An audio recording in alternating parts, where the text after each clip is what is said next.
Hello, my name is Ed Spitzbarth, and this is TrueMedAlert TV. Our guest today is Nathan Schwab. Nathan is a volunteer medical emergency technician, or EMT, in Rockland County. Nathan, thank you for being with us today. Thank you, Ed. Nathan, how long have you been an EMT? I've been an EMT for 18 years already. And how many calls have you attended to? Oh, it's hard to keep track, but I'd have to say well over 1,000 calls. Wow, that's pretty impressive, Nathan. And when do you answer these calls primarily? Well, anytime. As a volunteer, I carry my radio with me, so I answer calls in the middle of the night, in the middle of business meetings, or in the middle of a family outing. It really doesn't matter. Is your family happy about that, Nathan?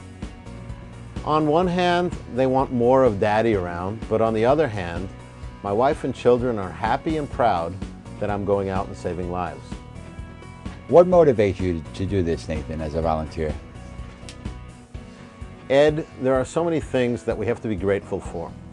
I feel that everybody has the capacity to give back to their communities in one way or another. You have to know what you're good at and use it to help others. In a sense, it's a way of saying thank you.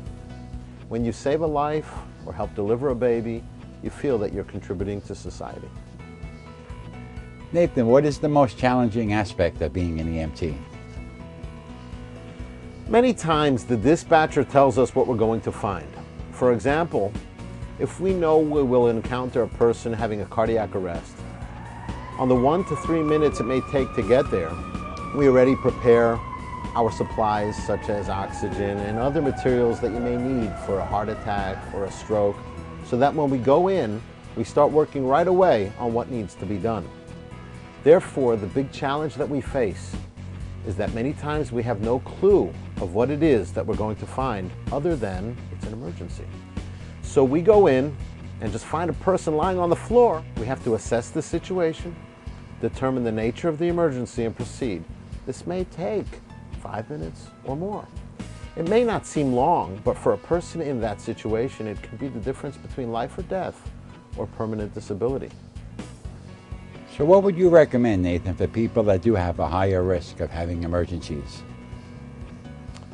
Based on my 18 years of experience attending more than 1,000 calls, I wouldn't recommend this, but I would beg them to have some way of letting the emergency team know the nature of the emergency and stay in contact.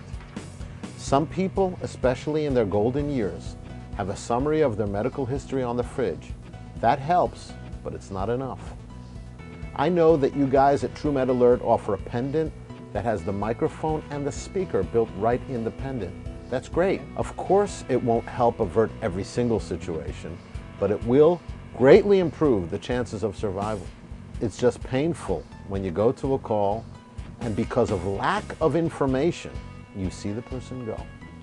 Those saved minutes could have made the difference. Being prepared is just critical to save lives. Nathan, thank you for the wonderful job you do, and thank you for being with us today and all the good work you do in your community. Thank you, Ed. I appreciate it. That was Nathan Schwab, an EMT who has made thousands of calls and has been an EMT for over 18 years.